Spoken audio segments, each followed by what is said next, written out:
Welcome to NutriFeed Education Hub. I'm Eric Amosu. Do you know that many people in our society are faced with premature disability and death?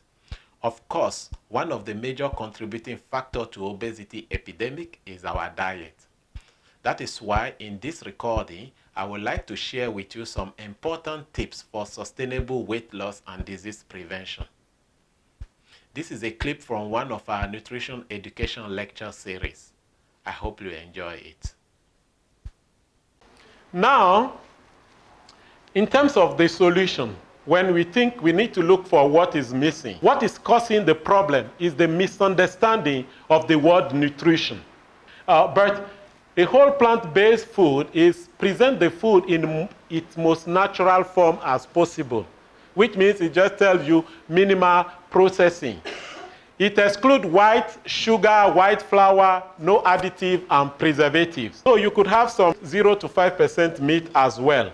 These are the things we are talking about, that your food in the most natural form is the best, where you have all the needed nutrients because you have protein, carbohydrates, vitamin, minerals, phytochemicals. Phytochemicals are only found in plants. That's the anthocyanin, all those green colors. You can only find them in plants. They detoxify the carcinogens very fast. All the compounds that cause cancer. So I was looking around and I thought that in South Africa, there was really no traditional food. But I got it wrong when I found this book, that actually in some communities, we do have food that are good, but we don't see them. You can only see KFC, McDonald's, but they have quite good food. And I feel maybe you can try some of the recipe or still eat from the Western side, but make sure that you have all the whole plant in your diet when you are consuming them. So this is Samp now, is a very good food. You have this one. This is your porridge, rich in fiber. I mean, that whole porridge is quite good. Remember those days they grind it on the stone? So they remove nothing. When they ground it, is a whole grain, and you make your porridge. But what happened is that when they mill the flour, they take away all the good nutrients. So they remove the phytonutrient. The B vitamin are concentrated in the C coat. Everything is removed, and you have the white flour, which is only starch or another form of sugar. And that's the problem.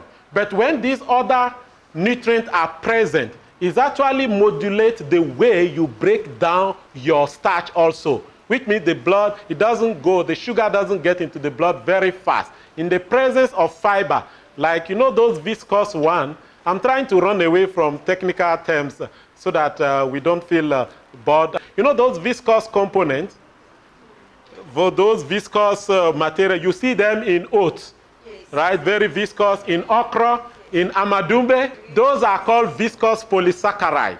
This is another form of fiber, soluble fiber.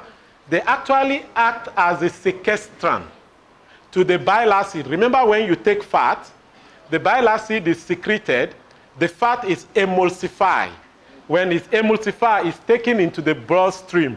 So they serve as a barrier, depends on the viscosity. So the bile acid does not get to emulsify the fat and get it passed into the bloodstream. That's one of the ways the fiber could modulate weight gain. Additionally, when it gets into the large intestine, it becomes the food for the fermentation of microbes. When those microbes are fermented, they give you the short-chain fatty acid that I talk about, the butyrate, the propionate, and acetate. Propionate and acetate, they are good because they promote what we call gluconeogenesis. When you go on a real nutrition journey, it's not a quick fix of 2 weeks. Because we read it on internet, on Facebook. I've been on Bounty in 2 weeks. I lost 10 kg. Fine, it's good. How sustainable it is? Because it's a lifestyle that you are changing. You want to adopt it. You want to continuously use it.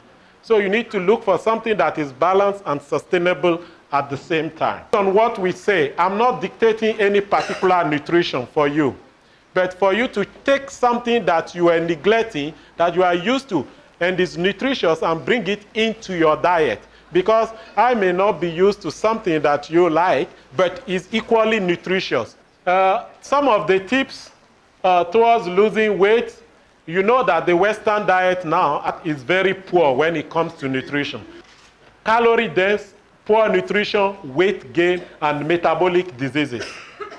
That's what it costs. I say something here. Let me start. I said apply the 20-80 rules. Apply the 20-80 rules, which means eat 80% nutrition, like taking into account nutritional consideration, and then 20% for pleasure. That's what just I mean. So once in a while, if you crave for your pizza, maybe you can go for it.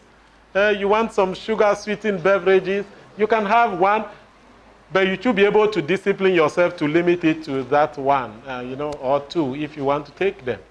So, and maybe you have an occasion, then don't go and start telling people I'm on nutrition. Eat.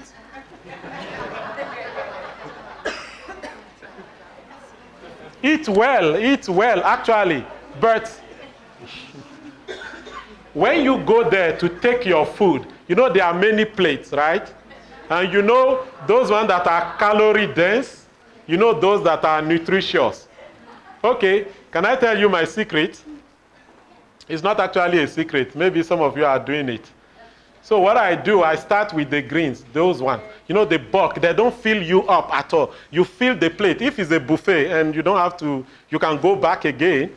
So what I do is that I fill it with all my greens, all sorts of green, full plate. I enjoy it first. You won't even feel full. But if you start with the carb and the meat, because protein fills you up, so you won't be able to take the green. So let's say first, let me eat for nutrients first. Let me get the good things inside, and then let me add a bit of the carbohydrate. Does that sound good? Okay, here's my conclusion. It's only one slide, so you can enjoy your meal. According to WHO, good nutrition is an adequate, well-balanced diet combined with regular physical exercise. Poor nutrition can lead to reduced immunity, increased susceptibility to disease, impair physical and mental development, and reduce productivity. Therefore, I will leave you with the wise words from Hippocrates. Let food be your medicine, and your medicine your food. I thank you.